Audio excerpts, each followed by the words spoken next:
Thank you to Chris for organizing this event. I'm super delighted to have Greg Brockman, who's the CTO of and a co-founder of OpenAI. Before I dive into a brief introduction with him, I just want to introduce myself, just so you know who is asking the questions.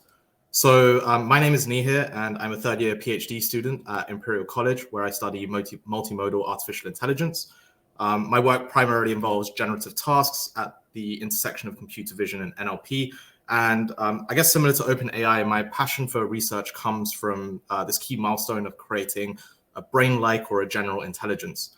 I'm also a co-founder of an early stage startup called Feather.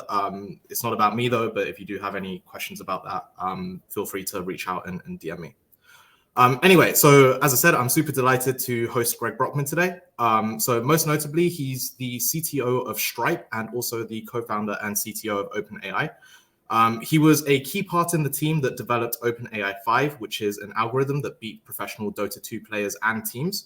And before his experience in the corporate world, he has done a vast amount of things before, including bug fixes for Git and network and infrastructure systems for Harvard. So while he is quite technical in nature, we won't be diving too much into that. This talk will be more focused around his journey from student to entrepreneur and how his learnings across the way. So thank you for joining us, Greg. As I said, we are super delighted to have you. Glad to be here. Cool. So kind of let's start with Stripe, because I think that's one everybody has now heard of Stripe. It's a massive company. And if I did my research correctly, I think you were the third employee of Stripe. Yeah, there were four of us hacking in a room. So, the two founders, first employee, and I was kind of the first engineer to have joined. Okay, cool. So I think when you joined, Stripe didn't even have any connection with banks or payment or financial institutions at that point in time. I remember watching Patrick Collison's talk, and he was saying how they hired someone for business dev as the sixth person who had contacts with these payment institutions. So how did it feel like working in early stage startup where you didn't actually know whether this thing might succeed or not? Because you were very much working in the dark, and so many things which were out of your control weren't in your control. Yep. Well, when I joined, the way that we would sign people up for a merchant account was that we had a contact at just some random merchant processor, and we'd ask them, hey, can we send some merchant account applications your way? And they said, okay. And so you would sign up on our nice website, you punch in your details and what your business is, and then frantically on the back end, we would fill out a form and fax it over to these people. And so we were really just proxying and sitting in the middle. But of course, that I think is the right way to do it, right? That we were kind of really trying to figure out what was going on in the Rails and to provide the experience that we wanted to build to users and see what actually people wanted. And, I think that actually kind of exemplifies maybe the feeling, right? Is that there's a lot on the back end that I think that you're like, is this going to work? Is it actually the way to do it? Do people even want this thing? And you have to try it, right? That's the only way to figure it out. And I think that one thing that, for me, I joined that company, not because I thought that it was, particularly likely to succeed, but because the people were people I wanted to work with, that I'd kind of spent my time in college just bouncing around from project to project. And from each one, I learned another thing not to do. But when I met the people at Stripe, I realized these are the people that I've been looking for. And I just want to learn from them. I kind of assumed that I would go there and, maybe it wouldn't last that long and I'd go back to school. But I actually ended up dropping out and staying there, and it ended up working. Watching some of Patrick's videos and the way he talks, I definitely can get a sense for how inspirational it must have been to be around somebody like that. And obviously what you said seems like a classic example of do things that don't scale and a true MVP approach. So I'm glad that actually worked out. Did you ever feel in the dark or unsure of the future of that startup? So I know you mentioned working with the people was important, but kind of what was it that gave you faith that this would succeed or this might, what was the tipping point where you were like, oh, damn, this could actually work? Yep. Well, I mean, I do think that my kind of algorithm for figuring out what to work on is to find something where, I always think through the upside of what if this works, right? And so for Stripe, I was thinking about, okay, if this actually works, you've got all the payments in the world. That seems pretty big. This whole startup thing seems like, there's lots of startups being started and they all are going to need to charge for things. And so you can really tell the dream of, that upside case. And then you think about the risks, right? You think about, okay, what happens if it goes wrong? And honestly, the thing about startups, that I think that, that there's a certain sort of, level of security that you need to have to be able to make the statement. But, if you're kind of in a place where if it fails, that you're okay, right? That you can go to school, you can go to another company, that it's kind of nothing catastrophic to you or your family, then actually the downside's pretty limited. And so I think that was kind of the calculus for me. For me, I was still a student. I was still in school, studying things, and basically, rather than spending my time thinking hard about classes, was spending my time thinking hard about startups. And so this actually seemed like a much more efficient use of that time than sitting around in school. So I think that for me, there was this question of, I don't think that I had any particular, I wouldn't say I had faith that the whole thing was going to work, but I had excitement that it might. And the downside seemed very capped. And the thing is, I'd actually applied this algorithm to maybe like 10 other ideas, and none of those panned out. But we're not here talking about them because, again, the cost was just not very high. Yeah, there's this stat that like 1 in 10 startups fail. So I just say, why don't you start 10 startups? And exactly. Yes. Yep. And if you think of it as you're just constantly investing in yourself, then again, the ROI is actually pretty good. Yeah, it's a good way of phrasing this asymmetric bets as well. And especially while you're young, obviously you have more of an appetite for risk because you can fall back on college, as you said. You were still a student at the time. So throughout your career, taking a look at your website, it seems that you've focused on building and managing like more advanced networks and systems and infrastructure kind of roles. So what were the reasons that you jumped to OpenAI, which is like a completely different vertical of technology than, the classic infrastructure and network stuff? Yeah, so I like to work on problems that I feel like are not going to play out in the same way if I were not there. And, for Stripe at the very beginning, I felt very critical, right? There was like, many, many, many times where the barrier between us and success was, doing some sort of very hard technology work. For example, we needed to sort of do the integration with the payment processors that usually takes like 9 to 12 months, and we wanted to launch in like a month. And so I basically wrote all of that in a day. And yeah, it was a very fun night. It was just like doing a problem set in college. And as we grew and sort of got more certainty on that future, as you say, then I started to feel like, well, I think this thing is going to succeed with or without me. And empirically, I've been gone for 6 years and it hasn't crashed and burned. So I think I was right. And so then I really had a chance to step back and think about, well, what is a problem that I really want to work on? And I think that another thing that really flagged for me, right, is if I spent a lot of time really thinking about career, right? So if you think about your career, you chunk it up to like 5-year blocks. You have like maybe 8 of those. And that, I think 5-year blocks is about the right length, because shorter than that, it's just really hard to have a real impact. Longer than that, like you probably just have diminishing returns. Like I have some friends who have, done startups and been there for a decade. I remember thinking like, okay, like your startup is still kind of the same startup it was, 5 years ago. And I just kind of feeling like that's not what I wanted for me. But, I think that what I started really thinking about when I reached that sort of point at Stripe that I felt like I was complete, was thinking about, well, what is a problem that I'd actually be happy spending my remaining 7 chunks on, and just be fine with like marginal impact, because I just care so much about the end goal.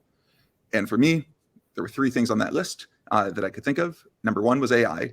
And I just didn't know if it was the right time. I didn't know if I had skills to contribute. Like maybe the right thing to do is just try to go make a bunch of money somewhere else and donate it back. VR and AR was another thing on the list, and programming education, because I just think it's like totally broken how we learn to program right now. So I kind of investigated each of these. VR and AR, I just kind of concluded like I just am not excited about the applications of that. No offense to anyone who's working on it, but it just wasn't the kind of thing that I wanted to contribute to directly. Programming education, I'm actually still very passionate about, but the thing that really just sort of blew my mind was realizing that AI was really happening. Like in college, I remember I went to a professor and asked him if I could do some NLP research. He showed me some like parse tree stuff. And I was like, this is just not going to do it. And so I focused on system design and programming languages, which kind of capture the same idea of AI for me, computer solving problems that I can't, but also worked. And in 2015, I was poking around deep learning because, you see deep learning on Hacker News every day, but I didn't know what a deep learning was. And so I started getting intros to people in the field. And I just kept getting introduced to my smartest friends from college. I've realized how small the world is as well in AI too. Yeah. Yes. But I just realized like, these people are all working on this. There's got to be something real. And so I kind of dove in and realized that this is, I think, we're kind of at the beginning still of something that's going to really change the world, and I wanted to just help contribute to it. So you said that you break your career up into 5-year chunks, and you felt like you had played your role out there with Stripe. Do you feel like you've played your role out with OpenAI, or is this something that you want to dedicate more time to? Yeah, well, I'm 6 years in now, and it definitely feels like we're just getting started. And I think it's interesting because I think that I really went into this thinking like, what is a problem that I just care so much about, that I care less about sort of, I'm happy to sweep the floors if that's the thing that will take to get this thing moving. And AI for me, just you think about the impact, back to that algorithm of how do you select the thing you want to work on? You think of the thing that has the biggest upside and just make sure that the downside's not too bad if it doesn't pan out. And AGI is just the highest upside technology you can imagine, right? It's just like, and there's all sorts of debates that people love to have about whether it's going to happen, how long it's going to take, exactly how it's going to play out. But fundamentally, for me, I'm just like, this is still, I just, after getting a little taste, I just can't imagine working on anything else. So, I'm here 6 years in. I hope that, in 60 years, still working on the same stuff. Yeah, cool. Happy to hear, and I hope the next 6 years are as fruitful or if not more fruitful than the previous 6 years. So kind of extrapolating this out to our viewers, would you say that passion is a key motivator in, how fruitful your work is actually going to be? If somebody wanted to start a startup, like what traits would you say are necessary for somebody to grow something to a big scale? Yep. Well, I think that there's like the things that people usually say, and I think I have like maybe a different slight angle on them. And, I think that for me, like number one algorithm has always been just like find, again, these problems that you just think are going to be high upside. You let yourself dream. Like, don't worry about the like, well, what if people don't like it? Or what if this goes wrong? Or like, there's a lot of regulation here. Or like, this sounds really hard. Like, just don't let yourself think those thoughts. Just get really excited about something. And then again, just make sure that like, then you let those thoughts come crashing in and make sure that you're like, you know what, look, if that happens, it's not the end of the world. So I think that's definitely number one. Number two, I think is just always like, I think probably the people in this audience are pretty young.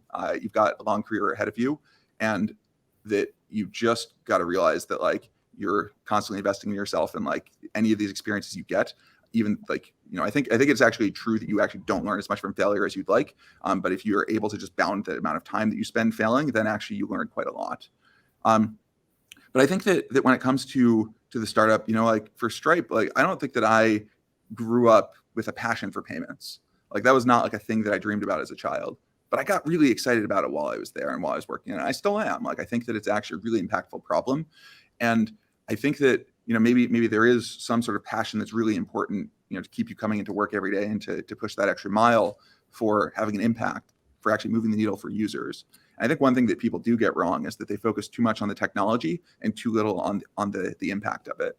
And, I think that's a way to, build something that's kind of fun technically, but I think it's not as, if you think of the number of companies started on the basis of technological innovation, it's very, very small. And, I think it's ironic maybe as someone who's in the AI technology business, but I think that AI is actually a little bit special, I think, in terms of how this calculus plays out. So let's dive into that a bit more. Could you highlight some differences between what it was like being in the early days of Stripe and being in the early days of OpenAI? Yeah, so for Stripe, we did the classic startup playbook, and I guess part of why it's classic is because PG wrote a lot of essays on the things that we did. But there we really started with just like, what's a pain point, right? And actually, the funny thing is that that I think that just even discovering this pain point of payments was not like an easy thing. Like that when I joined, that there was still like some previous like side project that Patrick and John had been working on. That was kind of there that like it was going to be like we're going to like launch this app and that we're going to do payments for it to kind of show off the payments thing. But it just turned out no one wanted that thing and everyone wanted payments.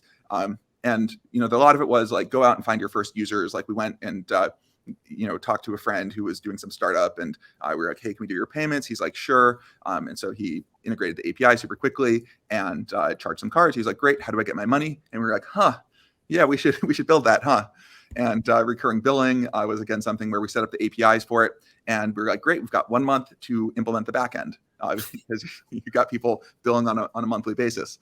The funny thing is we actually later learned that everyone wants to charge up front for their monthly subscription and do it later. But because, partly because we were just moving so fast that we didn't implement the APIs that way. And so I think it was very much this like, just find the customer pain point and be super close to your customers. We had them all on GChat at the time. Like it was just the kind of thing where you're just super, super close and just keeping your ear to the ground to what's happening with them. Mm-hmm. And I guess sorry, go on. Yeah, I was just going to ask, I think, what you were about to move on to. Yeah, OpenAI, we started with no customers, right? There was no one to ask questions to. Our customers, sort of the AI technology, right? It's almost this thing that we're building. It's sort of this breakthrough we're trying to create. And so I think it's a very big contrast. And we actually started OpenAI without even thinking of it as a company. We started as a nonprofit. That I think we have a pretty ambitious mission to build AGI that benefits everyone. But we really didn't know exactly what that meant. And so I think we had to just even figure out what differentiated us. We started with a bunch of people who had just graduated from their PhDs, and I think everyone was very sort of excited about doing things differently and felt like there were all these problems they'd run into academia or seen at other labs. But the question of what made us, that was the kind of thing that we had to really spend our time on. Yeah, it really felt like, obviously being in AI, I was keeping up to date with the hide and seek, the OpenAI 5, all the other cool stuff that you guys have been working on. And then after GPT, it really felt like you guys had started to deviate away from a researcher's perspective, innovating directly in AI models to building things which are more general artificial intelligence like. So there's always this fundamental theme of building products which solve cool and interesting problems. And now now we're starting to see things which are definitely commercially applicable, because I don't see how hide and seek could have actually been played out, how somebody could use your hide and seek model, if you know what I mean. Yes. So just on this point, and I know this is slightly controversial, one of OpenAI's original philosophies was to release the research that they actually make and have it available to the general public.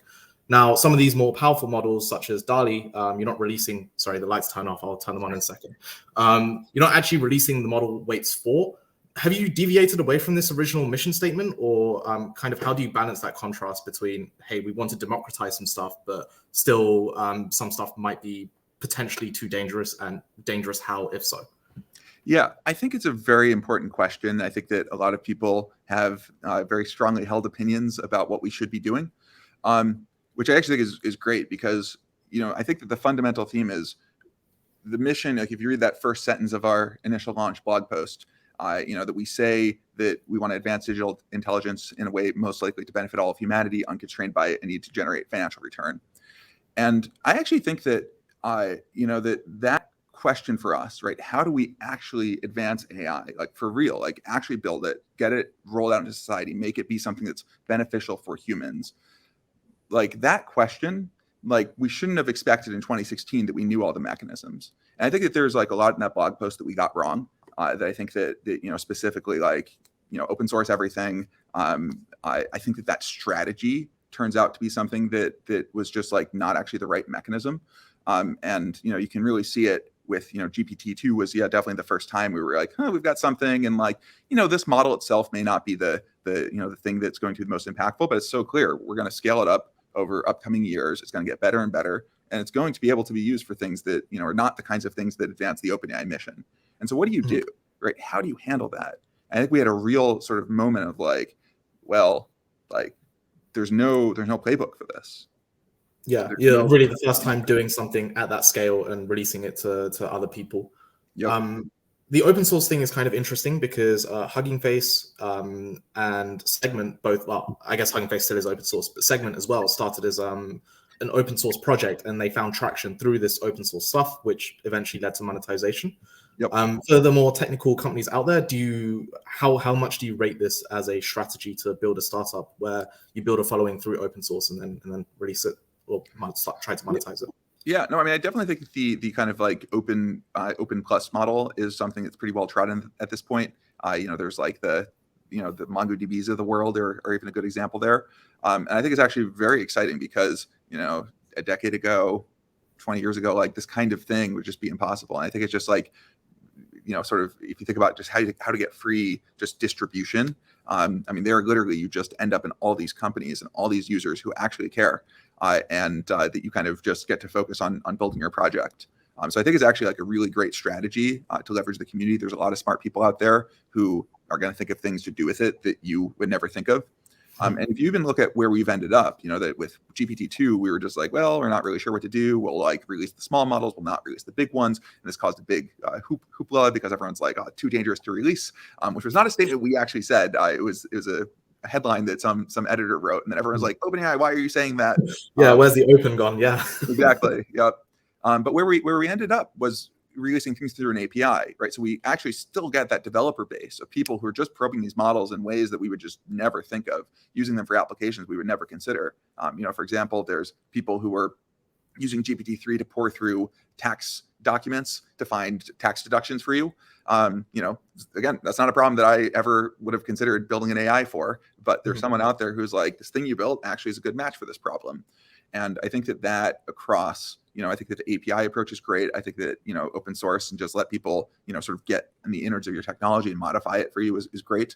And just these days, like there's just so much sort of, like you basically end up with these companies who have a lot of capital to pay you, and that they're like, well, we could pay a bunch of engineers to try to figure this thing out, or we could just, pay a support contract. And it's actually just like economically a win-win for them to do it. Yeah, I think it's a fantastic business model as well. I'm a big user of GPT, and there, after using it, I've definitely seen like the advantages that even other AI startups can have by generating data through GPT or something along those lines. Yep. Sorry, just to make this more about startups than the actual technology itself. Please. So obviously, people here who know of OpenAI, they know that you've had absolutely huge names backing the funding of the company when it first started. Now, a lot of newer AI startups really don't have the same kind of opportunity or access to talent that that you guys obviously had. What would you recommend to these startups who also have big visions but don't have that same kind of advantage that OpenAI has had? Yep. I mean, I think you always got to start in the same place. You got to try to be building something that people want. And I think that, if you are starting from a place with less resources and fewer people, like you've still got yourself and you've still got a laptop, and that actually with that, you actually have just like a pretty huge amount of opportunity relative to where anyone was, 10 years ago. Mm-hmm. And so I think that starting point is already pretty good. And, I think that the question of like, I think that, for us, like, maybe it looks like we just like started out in some, sort of, king made position or something like that. But I think for each of us, like, I was a college dropout, just a couple years prior when I went to go work on Stripe. And so I think that a lot of these are that it is possible in, today's very internet first age to pull yourself up by your bootstraps. And I think that there is just like a lot of opportunity that is available. And that I think that, there's like one thing that I found very surprising about when I came out to Silicon Valley was the degree to which it felt like there was this like there was this network out here of people who are just willing to help. And, I think that it does like that there is like some barrier to entry. It's not all just like, you just show up in Silicon Valley and everyone's like knocking on your door to give you advice. I think it's just very much like you get like one person to kind of believe in you, and then they introduce you to more people, or, that kind of thing. But, I know lots of people who got started by just going to meetups. They didn't know anyone, and and now are building some of the most interesting startups that I know. And so I think that approach of just like there's like a friendly ecosystem. I mean, honestly, and I know that maybe this is controversial today, but I still believe like come out to Silicon Valley, like even if you can't live here, just like spend time here and get to know people, because I think this is still just like the like biggest concentration of tech talent, people who have done it before that exists in the world. Yeah, and I remember watching some of the blitzscaling videos, and they make this point about Silicon Valley as well. The network effect is you can't find that kind of network effect in any other countries yet, and there's already this established culture and ecosystem of that there as well. So I think that's some good advice. But to kind of almost flip that question on its head, with these AI startups, I know you're an angel investor, but do you see these when you take a look at startups? What common pitfalls do you see these early stage startups actually making? Yeah, I mean, I think that it's very easy to get too focused. We talk a lot about technology versus users, and I think it is very easy to get too focused on the tech and to just not, like I think that maybe one thing in AI startups in particular is that it's really easy to like not actually know what your system's doing, right? You had some model, you trained it, you see your loss, like you see what the what the metrics say, And then you're like, great, I have a great model. And then you roll it out and it turns out that like you just totally broke some use case for users, or there's some bias in there that's causing problems for some subset of users. And I think that the most important thing is really having your finger on the pulse. Like a lot of the things that we did in the early days of Stripe, which we ported over when we released our API, is just that very tight loop with customers. And there's very simple tactics you can do. Like, at this point, most people are in Slack. So it's actually very easy to get shared Slack channels set up with your customers, and your customers love it and their whole team's in there, and you love it because you can just, ask them how it's going, or whenever there's a bug, it's not going to be like a huge barrier to entry. Like, no one has to file tickets. Like, it's just like super, super fluid. So I think that these kinds of things where it's like, just break the, don't treat this whole thing as a waterfall process. Just treat it as like your goal is to really understand how your users are being impacted, and to be just like, I think the thing that matters most in startups is definitely the OODA loop, the ability to orient and to respond to new information. And I think that there's a lot of people who I think just kind of, again, just want to focus too much on just themselves and what they're doing, and not really worry about actually like how it's impacting their users. Yeah, it's a really good advice, actually. And like, as an investor, is this one of the key points that you look for when investing in a company? Like, how tightly coupled are the founders or the executives to users? And alongside that, what else would you also look for in the companies?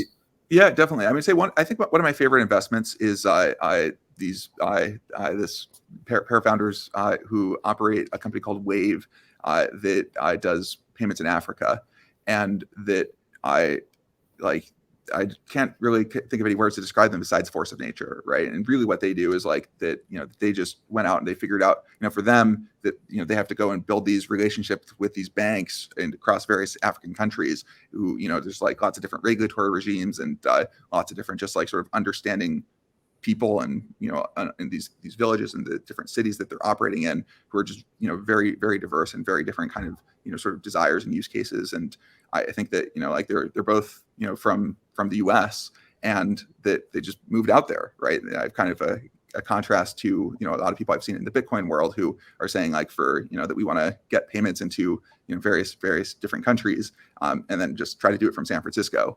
And so I think that just like, you got to really put your sort of, life and your work where your goal is, and to really think about what is it going to take for me to really understand what people need. So I think that kind of approach is something I really respect and admire. So to put a word in that, I'd probably call that like the hustle of the founders. Like, how much work are they willing to put in and get their hands dirty, basically, or dirty. There is one thing that I think is important, right? That I think hustle, like for me, it's got two kind of meanings to it. There's the put the work in, like you said, but there's also the like cut the corners. And I think that cutting the corners is actually just a mistake.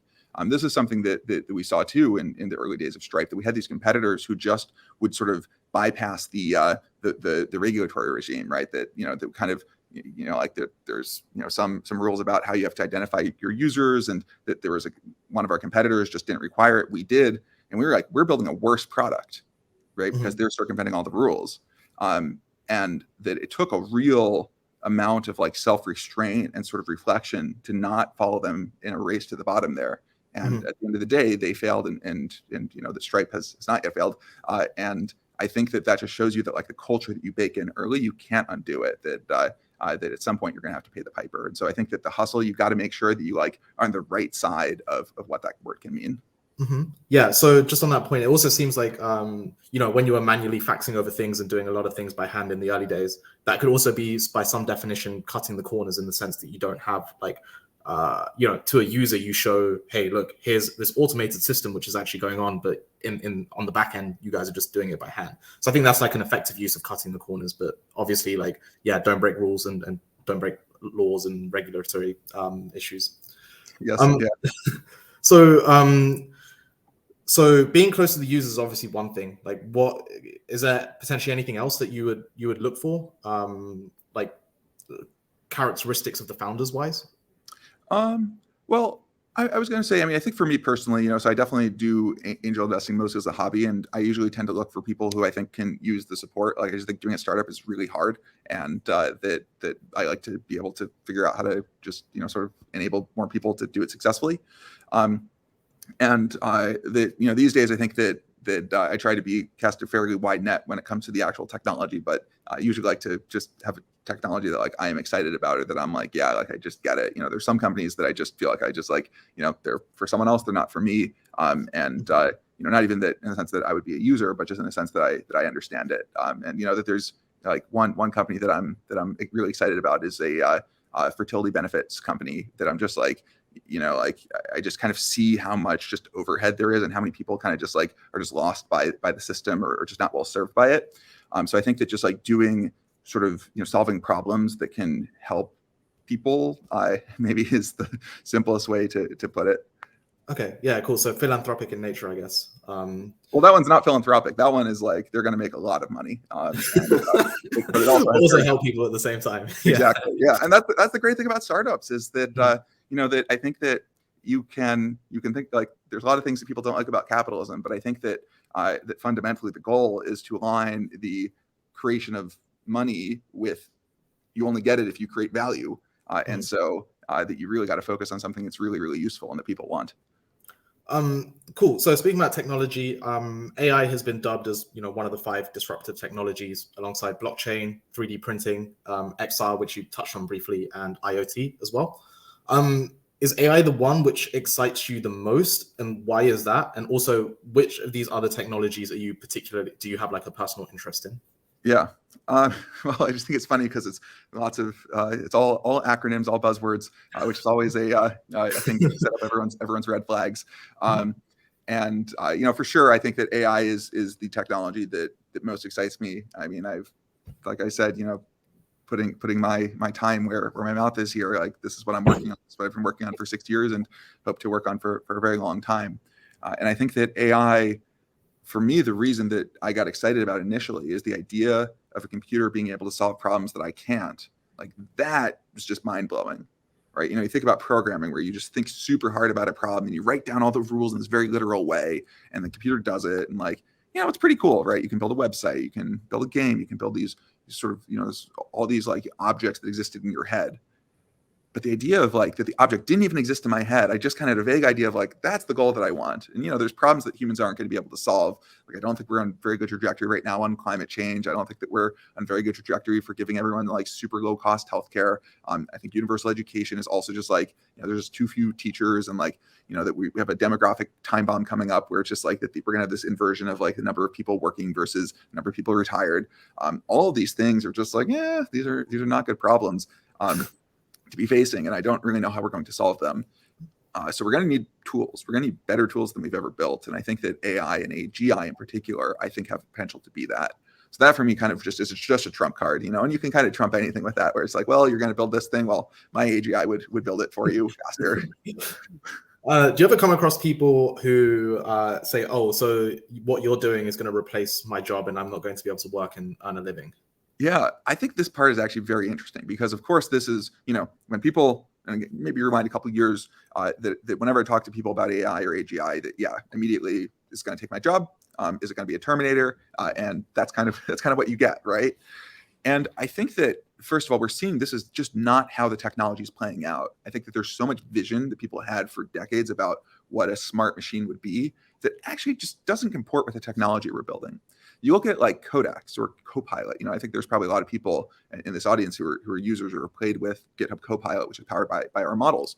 And, that's a pair programmer that sits in your editor, you're typing things, and it just suggests what you might want to type next. And it saves people a lot of time. It saves people time on boilerplate. It saves them time on like refactors. It saves them time on here's a library you're using that you're not really familiar with, and it just knows how to use it. And it's contextual. Like it really understands kind of what's going on in your program, and it does the right stuff, and it gives you good variable names.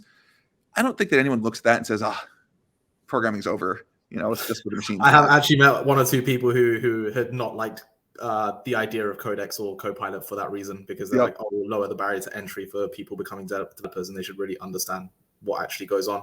But I personally share your sentiment that I think I've used it as I think it's a great tool for speed. And I think what you just said is actually very important, right? It's like we lower the barriers, and I'm like, man, like the more you can lower the barriers to entry for developers, the better, right? That's just going to create so much opportunity for people that you think about how much useful stuff has been created through programming to date. And if you could just 10x that, like there's so much more demand for programmers than we can fill. So there's that whole arc.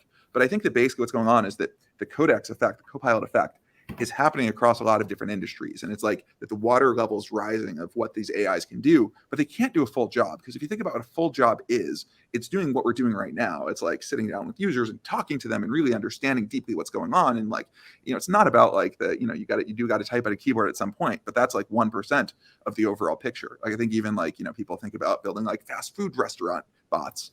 And the thing is like, you got to work with customers there too, right? That like, no, it's interesting you mentioned that because when I first got access to GPT, I don't even think the Instruct series had been released yet. I was like pretending that GPT was a business investor, and I was like asking me questions. I was trying to have a dialogue back and forth, seeing what kind of questions would actually come out. Yep. But surely this is a matter of time. Where, and speaking of time, like where do you see this technology affecting society within the next 5 to 10 years? Because obviously we've seen huge shifts since Transformers were released about 5 years ago, and technological evolution is exponential. So what do you kind of see happening in the next 5 to 10 years in society with respect to technology? Yeah, well, first of all, I think anyone who has great certainty about what the future looks like is either deluded or lying. I think that rewind just a couple of years, and if anyone could predict the events of 2020 and 2021 and now 2022, I think that they would have. I have no idea how anyone could have done that. So I think that the same is kind of true for how this technology will play out. But there are some things we can say. Like I think that we know that that vision we had when we built GPT-2 of we're just going to make this better and better. That's still true, and that's not going to peter out anytime soon. So GPT-3, like the funny thing is, I think it's just not a very good model. I think that I'm like, I'm very happy that it's useful for a lot of people, but we know how to make this way better, and that's what we're working on, and that's what's going to happen. And so you think about what happens as you get to your GPT-7, right? That can, is like actually really smart. You can ask it for problems. Like you can have this thing sitting over your shoulder as you're like trying to learn something, and it asks, it just presents you exactly the right kinds of Socratic questions at the right time for you to like really absorb the material. You kind of talk to it and understands what where your gaps are. That when you're trying to just like go about your day, that like So I think that there's this kind of deep integration that's going to be possible with these systems, and you can kind of see already today. And so I think it's just like almost like think about smartphones, right? When those first came out, they were actually kind of maybe not that good, or maybe your Palm Pilot was not very good, and now like you can't live without it. And I think that we're going to be like somewhere on that transition, and exactly where and exactly how deep and exactly which fields, like I think that is still just up for debate. Yeah, it's interesting because back when they came out. Sorry, biggest pain of having a meeting in the office. Back when they came out, they were a game changer. For that day's technology, they were incredibly good. And I would say the same thing is there with GPT-3. As somebody in AI, I do notice some of the pitfalls of GPT. But yeah, I can definitely imagine with number 4, number 5, like you'll slowly start to address these and the technology will improve and, eventually open up to potentially regular users or regular people as well who aren't doing research. Yep. So last question from me before I ask one of the many questions that the audience has passed through. So thank you for that. Please do keep them coming. Which 5 companies at whatever stage, but please do mention what stage they are, irregardless of their technology, are you a big fan of and interested in, and why is that? Yeah. So I think I'd say, look, there's some obvious ones. Like I think that Tesla and SpaceX, which I'm not sure exactly what stage to say those are in, early stage in some ways still. I think are really inspiring. Like I think that the fact of just doing things in physical space, I think is just like something I've just always had a little bit of an inferiority complex about. Like all I do is arrange text on a screen. Here people building cars and rockets. Like, come on, like what are we doing with our lives? But I also think that maybe to get to ones that I think maybe are a little bit more unique. Like I think that Quizlet is actually an example of a company that's just like a really quiet success that is just used by like a huge fraction of students out there, and they're online flashcards. I don't know whether. So for the UK, I've never heard of Quizlet. Yeah, it's very big in the US. It's like like something like 50% of US high school students use it. But it's just flashcards. It's like you can do online flashcards, and then like everyone's used it. So there's flashcards for any subject you want. And for me, that's just like it's just such an empowering tool. It's just like you can now just learn better. And I just really like that. It started as a dorm room project, wasn't intended to be a company, and it became a very nice, successful business. Coinbase, I think, is also an interesting one. Like, I'm actually a little bit of a, I don't know whether crypto skeptic is the right term, but it's something I dug very deeply into while at Stripe and kind of concluded it just wasn't for us. Despite then helping launch a cryptocurrency while at Stripe. Yes, right? Yeah, exactly right. Yes. But Coinbase, I think, is just, again, interesting because it's just they had a conviction on this technology, right? It's a new thing that's coming, and they're just like, this is something we want everyone to have, and we're going to support it, and we're going to integrate deeply with it and make it accessible to people. And so I just really admired that kind of vision and approach. I think the vision was an important part of why Coinbase is the big success it is today, because we had GDAX back in the day. No, not GDAX. Sorry, that's Coinbase. I can't remember, MTGOX or something like that. Mt. Gox. Yeah. And like, that was very prominent before Coinbase. And I think that was just ended up the founders of it they just took money and ran. So it was really good for Coinbase to stick around, believe that crypto would actually be a thing, and carry on working towards that. Yep. Okay, cool. So let's open it up to the audience. I don't know how Chris managed to get these to display on the screen. So I will just read them out. So Linus asks, what is your view on ML in combination with robotics? And is OpenAI still actively doing research in this space? Yeah, so we had a robotics team that we put a lot of effort into getting off the ground. I remember when we looked at each other, we were like, who would say that OpenAI has the world's best the world's best robotics research? No one. Come on. And so we were really starting from scratch there, and we ended up actually getting some results that just the field has been trying to get for decades unsuccessfully, and we got it. For example, being able to control dexterous manipulation with a robot hand. So we have a video of we used reinforcement learning to train a robotic hand to manipulate a Rubik's Cube, which is super cool. You can just watch it actually do the solve. And then we disbanded the team. And that really what happened there is we realized that just the virtual space is moving so much faster than the physical one, that the robotic space, part of the problem is the hardware.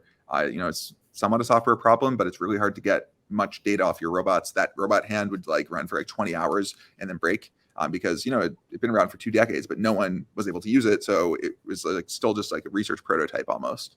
And so I think that is kind of where things are at, is that the hardware is actually a big bottleneck. And that you can work around this to some extent by having a simulator and running things in simulation. But that there's some amount of why take that pain if you could just, download the internet and use that. That being said, I think that robotics is going to end up being super impactful. There's going to be a lot of it. And I think that the technology, the software side, is basically ready at this point. That we have so many great techniques, but they're not hitting, you don't have your robot butler walking around just yet because no one has the hardware for it. So as a follow-up to that, is OpenAI going to go back into robotics in the near future? Is this on the roadmap, or are you leaving that up to? Well, obviously you don't know the future. But I think probably not going to thrash back anytime soon. But I think that we always update with new information. So maybe if someone comes out with a super great physical robot, that we would be like, oh, we can write software for that. Cool. There are a couple of questions here about risks and ethical considerations. I think they're all from slightly different angles. So I'll try to phrase these questions just so when I say them, I can get to the points that I think you're making. So Max asks, what is OpenAI doing to address the risks of AGI? And Fisayo asks a similar question, which is, how often do ethical considerations come up with the AI industry as a whole and with OpenAI specifically? Yeah, so I think that today ethical considerations come up all the time, right? That you're rolling out these systems that sort of have an encoding of society in them, and that means you come with society's biases if you're not careful. And there's a question of, well, what do you want the model to say? What is acceptable speech? And some of these things, we don't have great answers for as a society, and we're sort of forced to encounter them. And there's some things that everyone can agree, just the model shouldn't say, various offensive or very biased things. And those ones are still things that the technology, we're just starting to figure out how to really work through them. And that we found that you can basically take feedback from humans and feed it back into the model, and then the model really starts to respect that. And that's something that I think has really gone a long way.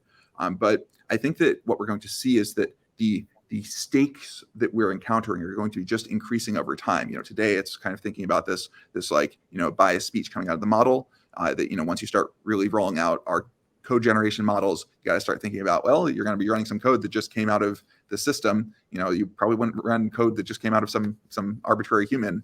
You probably want to make sure that it doesn't do anything malicious or buggy or cause downstream problems. And then once you have systems that are more integrated into running cities and power grids and talking to lots of people across the internet, then you really are going to start having to think about society-wide effects. And so I think that we are on this ramp of increasing technology capability, but it comes with increasing technological risk. And figuring out how to mitigate that, I think, is the core goal of OpenAI.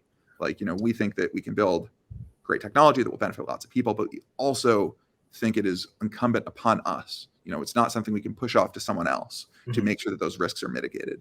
And so part of what we do is release through an API so that we actually see everything that happens, that we have the ability to set the rules of the road, that we can kick people off the platform, all sorts of things that back when the vision was, let's just open source it and let people do what they will, that was something would have never been in our power. Yeah, I know you've actually done this personally because I have a friend here who works on a startup which is detecting hate speech. So he was using GPT to actually generate hate speech, and then he got an email saying, "You're generating too much hateful stuff, so please be careful." Yes, yep. So George kind of asks a similar question about the security aspects of this. So I'm just going to enhance this question a little bit after reading out his question.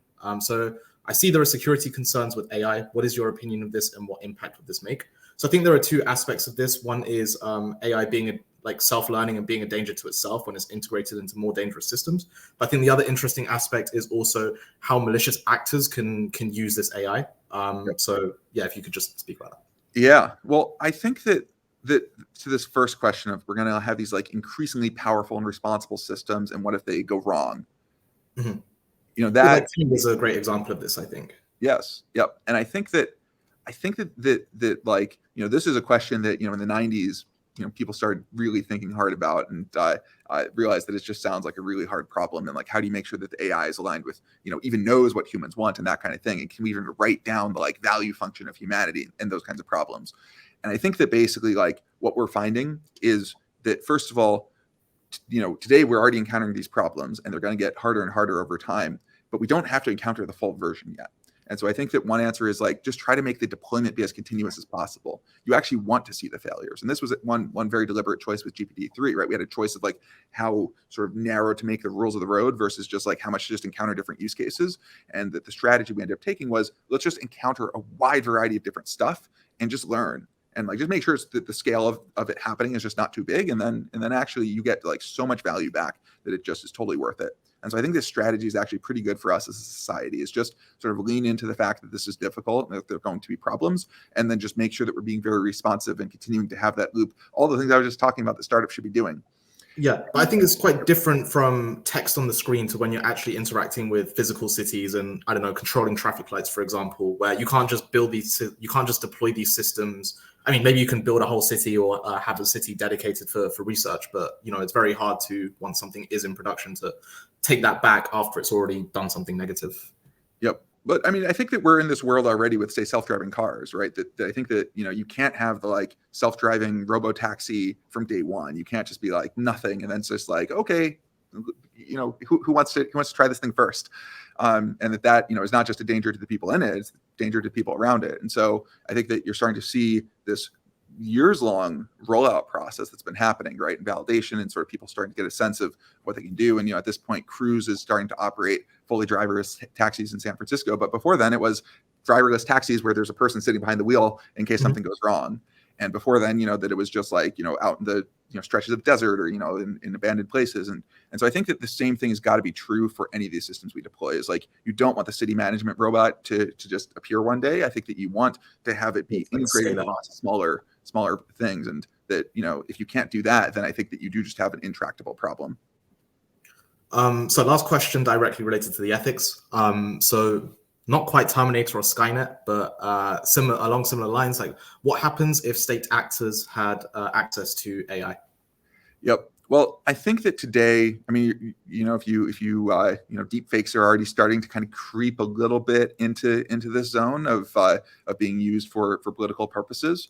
And the nice thing about where AI is today is despite how great it's going to be and how impactful it's going to be, I think that just right now it's just not very good.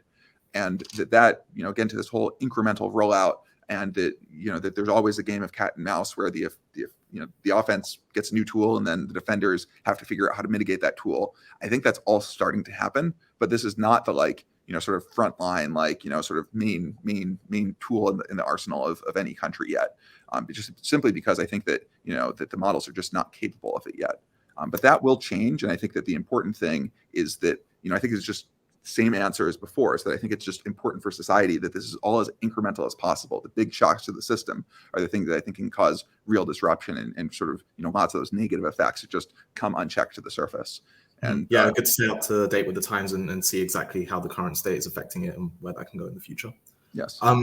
Tej asks a two-part question. The first is, can you talk about the Foundation API model as a service? You guys have released GPT-3 and Codex. Are you planning to release DALL-E and other Foundation models? Yep. So definitely we are. You should expect to see more offerings coming from us. And, I think we're kind of in a world now, which is super exciting, where you train a model and it's actually useful to people. At the beginning of the deep learning revolution, everyone was like, we're going to build computer vision APIs. And it just turned out no one wants a computer vision API. Certainly not a, computer vision API that can classify like the models that 2012 could. But it turns out that people actually do want a GPT-3, and I think that people do want a DALL-E, and people do want these other models that are coming simply because they can solve problems in a pretty broad general way that you just can't do otherwise. So we're really excited to keep releasing this stuff and let people build on top of it. Yeah, obviously the advantages that OpenAI models have is that they're trained on so much data that they can handle out of distribution stuff, which a regular model, which has been trained on 1,000 classes, can't. Yes. So the second part of the question is touching on the unit economics of the foundation models, and how do you think about energy costs and energy consumption when you're running these extremely large scale models? Yep. I mean, I think basically the thing we've been finding is just that people do just want the big models, and that I think everyone's afraid that okay, well, what about the GPU costs and things like that? But just that the economic return per flop invested is just totally there. And so it actually, I think, is the case that that these foundation models are just worth it and that people want them. Energy costs, I think, is a very misunderstood thing in this field. I think that it's definitely the case that we care a lot about doing our part on keeping emissions low, and everything. Basically, every cloud is carbon neutral. We run in Microsoft's data centers, and they're on trajectory to be totally 100% on renewables. I think this decade. And that if you look at the total amount of energy output from all of the AI models, it's a tiny sliver of global energy usage. And so I think that actually the ROI for society on what we're doing is actually totally there. And, I think that, again, it's important that, we're always trying to think about how to make things more efficient. And partly because that gives you better performance, but it also, sort of gives you just better performance per energy or per dollar invested. But I think that overall, we should expect these technologies at some point to be huge and massive and deployed everywhere, and to be using lots and lots of the world's resources. But it should only do that if it's actually generating far more value than it's consuming. That's kind of interesting, because I was thinking the next big thing in AI research is going to be about how to make models smaller. Now that we've validated that models can actually learn to the capabilities of what GPT and DALL-E can actually do, how we can make them so they can maybe train on a single GPU instead of on it's either $500,000 or $12 million. I can't remember how much. Right. Yep. Yeah. I mean, I think that's super valuable too, because people are going to want those models as well. But I think it's just this whole direction is just so can handle so many different use cases that I think you're going to want models of every shape and size that can plug into just you want something on your phone, right? There are models running on your phone right now, and it would be great if those were way smarter. But you also want a model that you can go to and ask hey, can you help me solve this? Help me design a cure for this disease, and that it just goes off and thinks and comes back with an answer. And that one, I think you don't care if it's a 1 GPU model or giant one. Result. So Hamza asks a couple of questions. I'll get back to that in a second. I do have one other interesting ethics question, which is by Dawson Walters. Is it ethical to use AI to invest in the stock market? For example, if algorithms investing in the tobacco industry, it might result as people becoming more unhealthy as a whole. Yeah, I mean, I think that today it is the question specifically for, is it good for algorithmic trading to exist? Yes, I imagine that's the line of questioning that. Got it. Well, I mean, it does exist, and lots of people are doing it. And so, whether or not we like it may be a different story. I definitely think that the question of, okay, so is it good to pursue things that can just return lots of money without regard to externalities? I think that is just definitely not good.